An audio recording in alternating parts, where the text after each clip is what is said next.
Alrighty, good afternoon, YouTube. This is wow, stuttering over my words.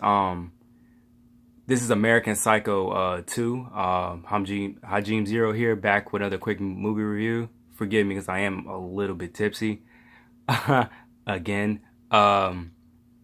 So this is the sequel. Well, if you want to really call it that, to the first American Psycho. This one stars Mila Kunis, William Shatner, and those are possibly the two big names. There's some other known actors in here. Two of them appeared on Dawn of the Dead, and I didn't even know it was them until I looked up, when I was doing my trivia to post on my Facebook timeline. I think the chick that played Monica in Dawn of the Dead was in this, and Lindy Booth, the one that played Nicole. Yeah, she's in this too, but those are pretty much the main two names.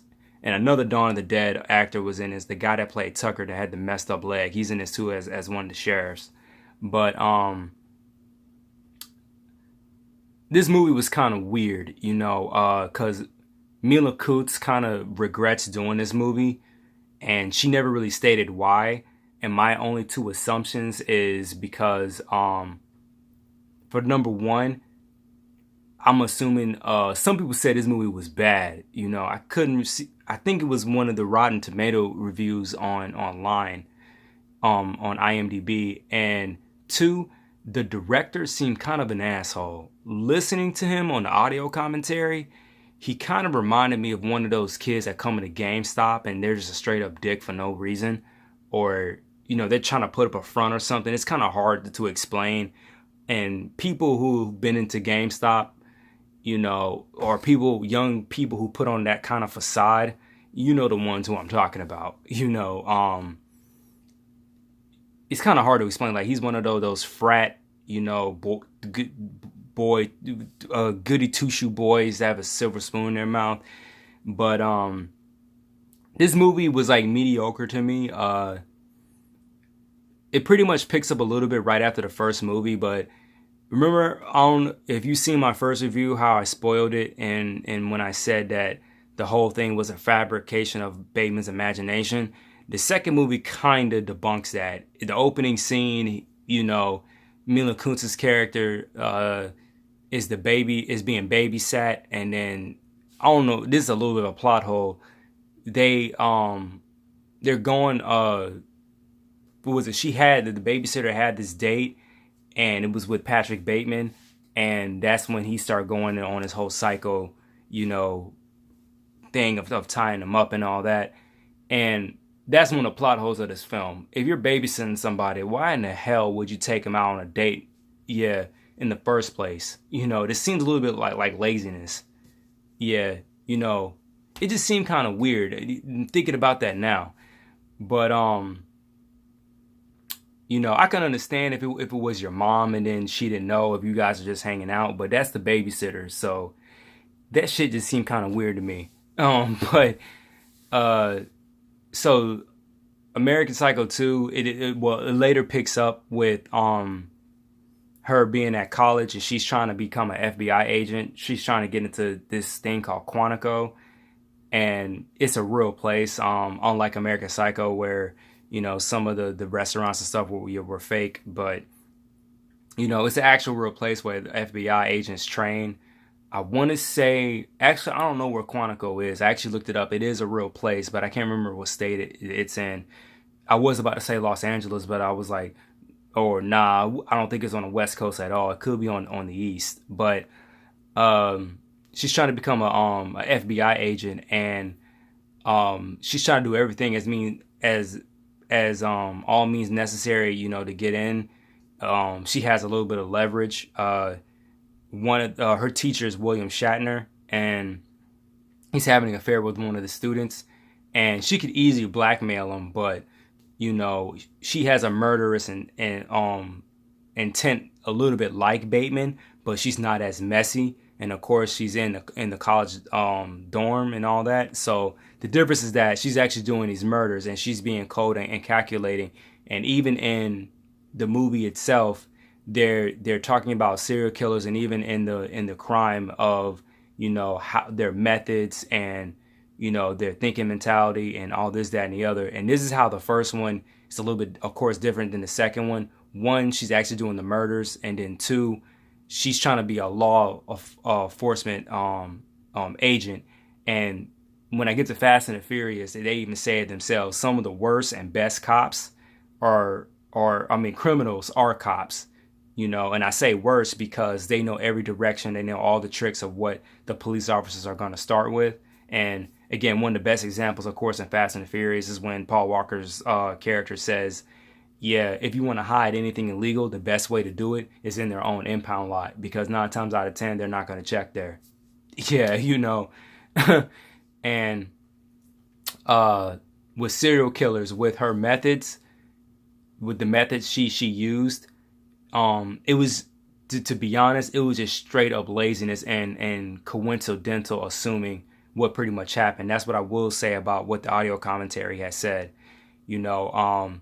Come to find out, her character really doesn't have a name. They call her, the name of the character is Rachel, but as a spoiler alert, of course, she killed a character named Rachel that was living in the dorm and assumed her identity. Now, today, you really couldn't get away with that because, this movie came out in 2002. Unless you were really good at doing fraud or they didn't have good electronic technology yet, you couldn't do that today, with assumed identity. You can get away with it for a minute before they catch on. But, that was back 3 years ago. Nowadays, they have facial recognition. If you do any kind of crime, especially even in the United Kingdom, they got cameras everywhere. That's one of the reasons why they don't have guns. But that's a whole different other topic. It just seemed kind of weird how she was doing all the murders and she did get away with it. She set up certain things. She went scouting for this one particular area where, she can fake her own death and get the next identity of somebody else, which she is assumed that she had killed. Now, that's pretty much the whole movie in a nutshell. Now, going on with the sequel part, this is kind of weird because when I mentioned the book American Psycho, the indirect sequel was Fatal Attraction, which was about Patrick Bateman's brother and his time living in college. The difference with that is that Patrick Bateman, Sean Bateman, who was his brother, he wasn't a psycho serial killer. He was just more of a college kid with a little bit more of a sexcapade. And they did do a movie about that one too. It was Jessica Biel was in it, and the dude from Dawson's Creek, I think his name was Joshua something. No, it wasn't. It could have been the Van Dyke guy. Anyway, he has blonde hair, and he was on Dawson's Creek. I can't remember his name, but I seen him a little bit in Dawson's Creek, and he is a little bit of the goody boy. But on Fatal Attraction, he was the typical average, douchebag. Yeah, only seen bits and pieces of the movie. I haven't sat down and watched the whole thing. Yeah, like I said, Jessica Biel and him, and there's at least 2 more famous people in that movie. I can't remember off the top of my head, but I do remember Jessica Biel being in that. I think I know who else was in it. I know his face, but I can't remember his name. He was on Smallville, and if you've seen the show Lost, Maggie Grace's character, the brother, I think he was on the movie too. He was the one. He was the gay dude that had a crush on the guy from Dawson's Creek. And that whole situation was just hilarious, with them hanging out. And he wanted, even though he had a thing for him, he knew he couldn't come on to him a certain way because he realized he was a straight guy. And it was just hilarious seeing their interaction. They were drinking and watching a porno, and dude was making fun of the porno, the guy from Dawson's Creek. But going back to the whole sequel thing. So Fatal Attraction was you could possibly call it a spinoff, even in the world of books, or a sequel or whatever, but it was connected with American Psycho. And like I said, this debunked the whole thing. Then at the same time, you had Fatal Attraction. So I'm assuming there's three different universes or three different timelines, if you want to call it. You know, these things are weird. Yeah. So, and I say this because in American Psycho 2, in the beginning, you know, when Bateman's introduced, it was trying to really make that connection. And behind the scenes of the movie, it really wasn't to be called American Psycho 2. I think they just put that on there and you know, to really sell the movie. You know, it was going to be called something Girl Killer or something like that. But looking at it, I think it still could have worked. You know, I think it could have been, they could have creeped it up even a little bit that she didn't have a reason to kill, you know, or start killing people, all because it was really sparked of what Patrick Bateman had did. And of course he had got famous in that universe. They wrote a book about him.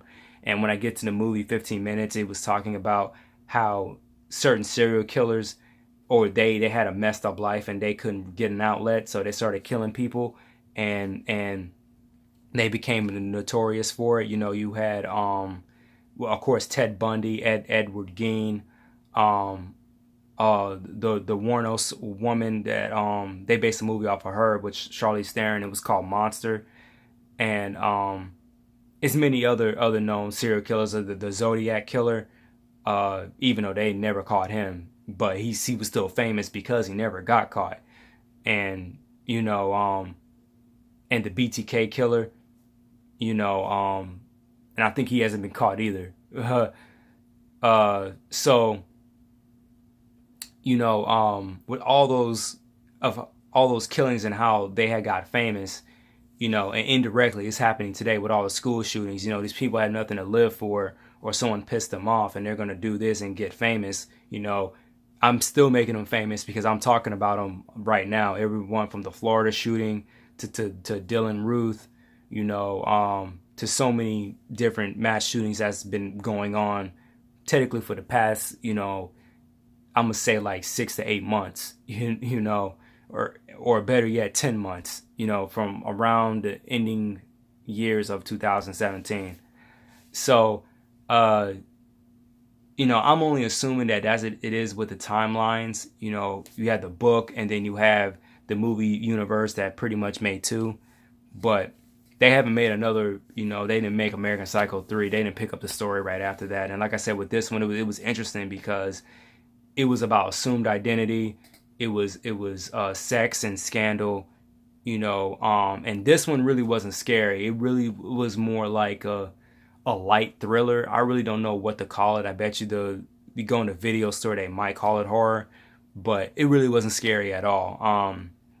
I will say Mila Kunis, she did do a good job at, of course, selling, you know, portraying this kind of character who is, you know, she's beautiful and all, but she'll kill you in a heartbeat if she needs to get you out the way. And like I said, that was one of the reasons why I mentioned, you know, law officials make the worst and best, you know, killers or criminals because they know the whole tricks of the trade. And at the end of the movie, she does become an FBI agent. As a matter of fact, one of the psychologists who had figured out or knew she was doing the killings, yeah, he couldn't say anything because he got famous off of writing about her. And she threw it and celebrated it right there in front of his face like 2 years later. And it was nothing that he could do. Only he knew the truth. And even she said, what was the point of doing all those murders unless somebody else knew about it, but they couldn't do anything? It was you, only the two of you know about it. So it was just, you know, bizarre.